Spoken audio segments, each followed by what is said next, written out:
When most people think about Japan, they think prim, proper, and safe. I mean, they have been sitting at the top 10 of the Global Peace Index for a while now. But what if I was to tell you that within this safe and beautiful country, there is one village in Japan that the Japanese laws can't touch? A village so violent that the Japanese government just erased it from its map to keep people from wandering into its path.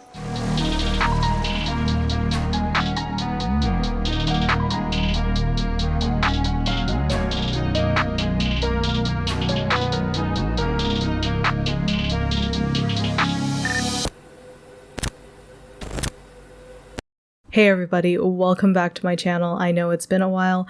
I know this video was supposed to go out last week and I'm extraordinarily sorry, but hey, we are here today and I'm just really grateful that you guys are here as well. Today we're going to be delving into one of the most infamous urban legends called Inunaki Village, also known to some as the Howling Village. Now, before I start, I do have to mention that this video that I'm making today is a partnership video or a collaboration video with one of my great friends and true crime YouTuber, Jake Allegedly. Unfortunately, because of the current pandemic, we can't collab in person, but we're getting around that by finding a topic that we both can cover, but different parts of it. On his channel, he's going to be covering an infamous true crime that actually happened in the Inunaki Tunnel, while I cover the urban legend of the village itself. So if you're interested in hearing the true crime portion, I'll leave all of Jake's information in the description below, so go check it out after you watch this video.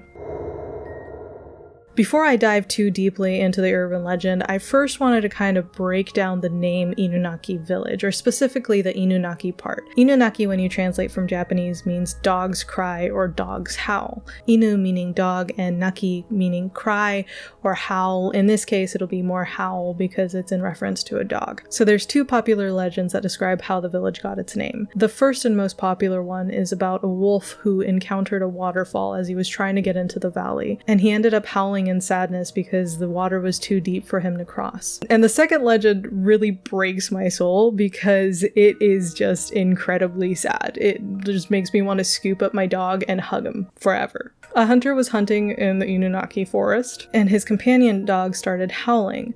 Now, the hunter was worried that the dog was going to end up scaring off prey, so he killed his dog. Soon after he killed his dog, he found out the dog was actually just trying to warn the hunter of a snake nearby. Overcome by grief of what he had done to his dog, the hunter ended up giving up hunting and turned to a life of monastery? Monkhood?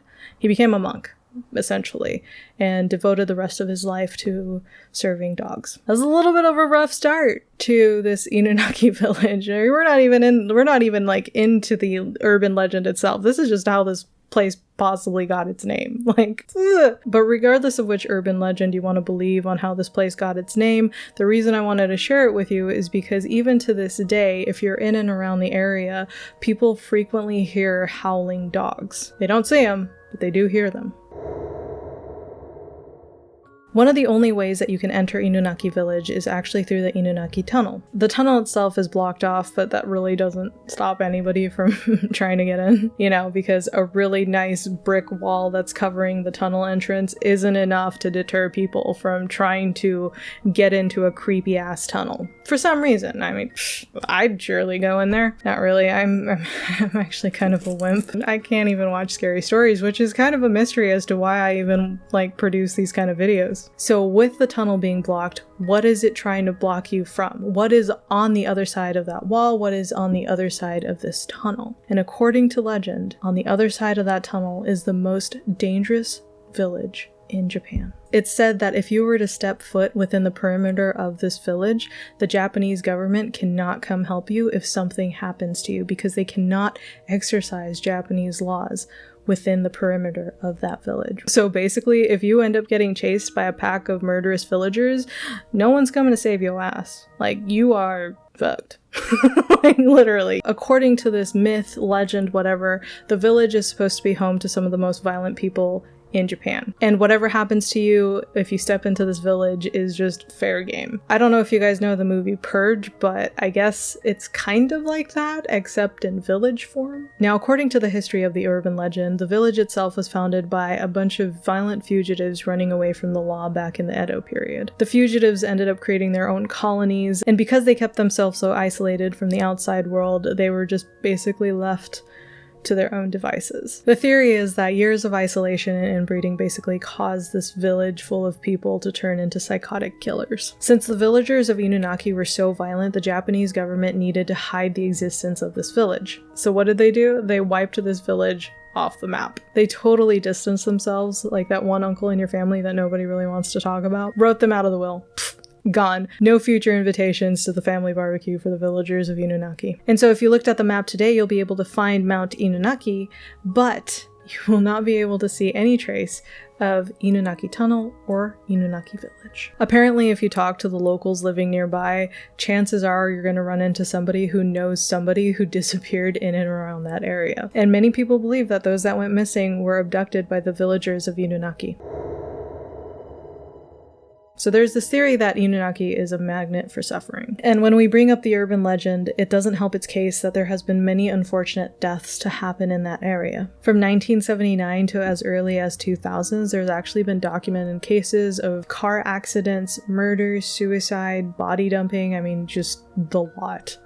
There's been a lot in that area. And the tunnel itself has actually claimed the lives of nearly 100 people during its construction when the tunnel caved in on itself. But the most famous murder to occur in the tunnel involved a young factory worker who was burned alive by a gang of young teens. Now, I'm not going to go into detail on this specific case, even though it's the most famous, because this is where the partnership comes in. This is the true crime story that Jake allegedly is going to be covering on his channel. So if you're interested, he did an awesome job doing the research and putting together the video. Highly, highly recommend going to check out that story. It's pretty crazy. Now, with all the crazy incidences that happened in the Inunaki area, and all these people actively still to this day looking for this village, did the village exist? Or if it doesn't now, did it ever exist? When I was doing research for this video and I was reading all these different research papers and documents and stuff, I still can't tell you whether or not this village existed. There's a dam called the Inunaki Dam that actually stands in the place of where people believe the village to have been. So if there's any trace of this village, it's been submerged underwater for over 50 years. According to history that was left behind that I could piece together, there was a group of people who settled into the valley back in 1691. But aside from that, not too much is known about them. Like, there's no mention of whether they were violent or crazy or inbred. there's no talk about it. It just says that there was a group of people who settled into the valley back in 1691. But they must have stayed and created a village, because there is evidence that shows that the population of that village peaked back in 1839 with, I think, 143 people. So, you know, that's an accomplishment. And as recently as the 1960s, there was an elementary school that existed in that village, but it closed down in 1966 due to the lack of students. And I also found bits and pieces of chorography that was written back in the Edo period for Mount Inunaki, but even that itself doesn't really show any evidence that Inunaki Village actually existed. However, according to the chorography, there was a village that existed called Inunaki Dani Village. Inunaki, you already know what that means, but Dani means valley, so translated it would mean Dog Howling Valley Village, which is a mouthful to say. And even if Inunaki Dani is supposed to be the infamous Inunaki Village, there's no record or mention of a group of violent villagers. In fact, as early as the 1700s, Inunaki Dani Village was actually thriving. It was doing very, very well for itself due to its production of ceramic and steel products. Also, apparently, it was a very important religious site for Japanese and Buddhists at the time.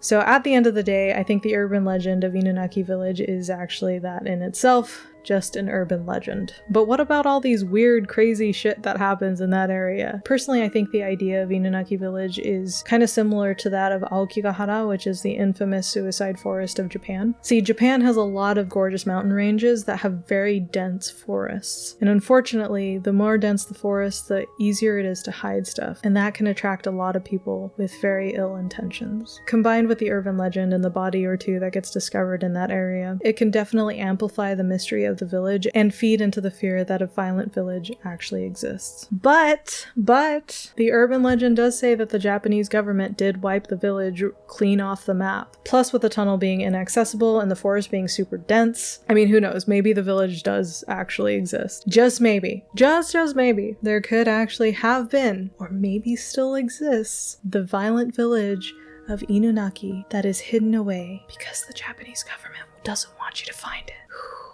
I mean, for me, I can believe something like that to have existed. I don't know if now, like, I don't know if I believe that a violent village would exist right now. I think there's too many prying eyes. Technology has definitely advanced that I think it would be very difficult to keep something like that hidden in today's day and age. But shit, I wasn't around back then. I could totally believe something like that could have existed. I mean, Japan's a great country, but we all know the Japanese government has histories of hiding stuff.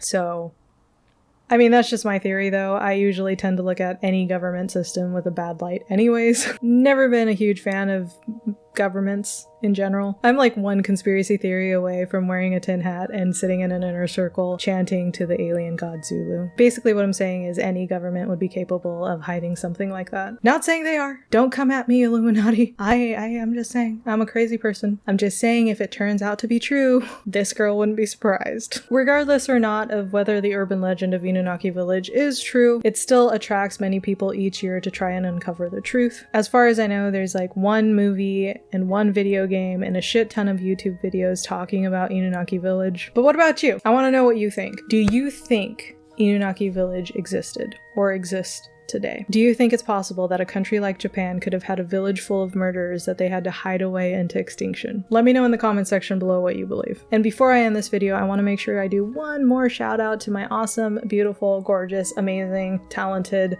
true crime YouTuber friend Jake Allegedly, who agreed to do this YouTube topic with me. I know this video was supposed to be released last week, but he was so generous enough to give me at least one more week to work on this video. Hopefully this whole experience didn't turn him off from ever collaborating with me again in the future, but his information is in the description below, so go check it out and make sure you tell him I sent you. If you guys like this video, make sure to hit the like and subscribe button. You have no idea how much that helps me when it comes to the YouTube algorithms. I love you guys so much, and I will see you in the next episode. Peace. Bye.